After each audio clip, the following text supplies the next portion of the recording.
বৈষম্য বিরোধী ছাত্র আন্দোলন, কারফিউ জারি এবং ১৬ বছরের সরকার পতনের পর থেকে শুরু করে আর্থিক প্রতিষ্ঠানগুলো এবং ব্যাংকগুলোতে নগদ অর্থের টানাপোড়েন দেখা দেয়, যেটি এখন ধীরে ধীরে স্বাভাবিক অবস্থায় ফিরছে। মানুষ ভয়ে অনেক বেশি নগদ অর্থ উত্তোলন করে নিজেদের কাছে রেখে দেয়। আর এর পাশাপাশি সরকারের সাথে যারা জড়িত ছিলেন, যারা দুর্নীতি করে অনেক অর্থ উপার্জন করছেন, তাদেরও বাসায় অনেক বেশি টাকা রয়েছে, যেটি এখন তারা বিপদ হিসেব করছে। বেশ কিছু দুর্বল ব্যাংক থেকে মানুষ টাকা তুলে, নগদ অর্থ তুলে সেটি ভালো ব্যাংকগুলোতে রাখার চেষ্টা করছে, কিন্তু তারা সেভাবে টাকা উত্তোলন করতে পারছে না।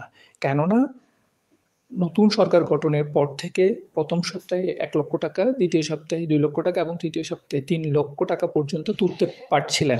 বাংলাদেশ ব্যাংকের নতুন গভর্নর জয়েন করার পর থেকে উনি এই নিয়ম চালু করে দেন, যাতে যারা দুর্নীতি করেছেন তারা অনেক বেশি টাকা পাচার করতে না পারে।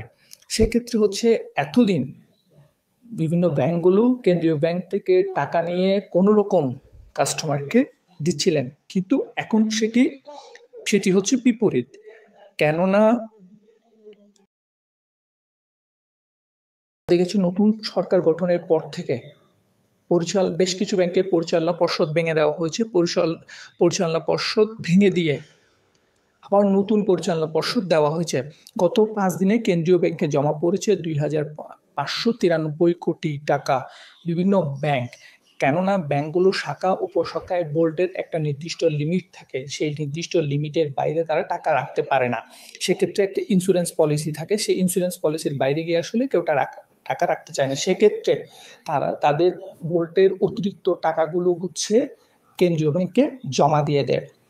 ২২ আগস্ট কেন্দ্রীয় ব্যাংকে বোল্টে জমা পড়েছে ১৩,৫০০ কোটি টাকা, যেটি ১৮ আগস্ট ছিল হচ্ছে ১০,৯০৭ কোটি টাকা। যত টাকাই বা বিভিন্ন ব্যাংক কেন্দ্রীয় ব্যাংক থেকে নিয়েছে তার থেকে বেশি জমা দিচ্ছে। এর বিপরীতে নোট ইন সার্কুলেশন বা প্রচলনে থাকা টাকার পরিমাণ কমেছে ৩,১৯,৪৬৯ টাকাতে, যেটি গত ১৫ আগস্ট ছিল ৩,২২,৬৬১ টাকা। এটা আসলে অনেক বেশি দ্রুততার সাথে আসলে কমতে শুরু করেছে। মানুষের হাতে যে টাকাটা ছিল সেটি আস্তে আস্তে ধীরে ধীরে মানুষ ভালো ব্যাংক গুলোতে জমা দিতে শুরু করেছে। কারণ মানুষ এখন মনে করছে যে ব্যাংকে টাকা রাখাটাই সেফ, কেননা বাসায় এতগুলো নগদ অর্থ রাখাটা কোনোভাবেই সেফ নয়। কারেন্সি ইন সার্কুলেশনে ৬ আগস্ট পর্যন্ত ছিল হচ্ছে ৩,১৫,৫৪০ কোটি টাকা, যেটি ১৫ আগস্টে এসে সেটিতে হচ্ছে মানুষের হাতে নগদ চলে যায় হচ্ছে ৬,৫২২ কোটি টাকা। অল্প কয়েকদিনে মানুষ ভয় পেয়ে নিজেদের টাকা এমনভাবে উত্তোলন করে, যেটির চাপ আসলে আর্থিক প্রতিষ্ঠান এবং ব্যাংকগুলোতে পড়তে শুরু করে, যার ফলে সেটি হচ্ছে মানুষ ক্যাশ টাকা পাচ্ছিল না।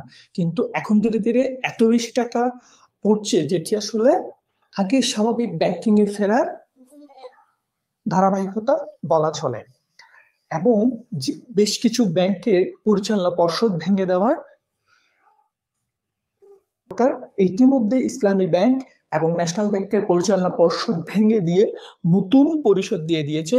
আশা করছি এই সপ্তাহে অন্যান্য ব্যাংকের পরিষদও ভেঙে দিয়ে নতুন পরিষদ দিয়ে দিবেন। সেক্ষেত্রে হচ্ছে ব্যাংকগুলোর যেই দুর্বলতা রয়েছে সেটি দ্রুত কাটিয়ে উঠবে এবং যে সমস্যাগুলো রয়েছে সেই সমস্যাগুলোও কাটিয়ে উঠবে। ১৬টি তফসিলি ব্যাংকের মতো যেই ব্যাংকগুলোর অবস্থা একটু খারাপ রয়েছে, সেই ব্যাংকগুলোকে স্বাভাবিক অবস্থায় ফিরিয়ে আনার জন্য চেষ্টা করছে বাংলাদেশ ব্যাংক। তাই এখন আশা করছি আমরা আগামী কয়েকদিনের মধ্যে আরো বেশি টাকা জমা পড়বে এবং দ্রুততার সাথে ব্যাংকিং লেনদেন চলবে।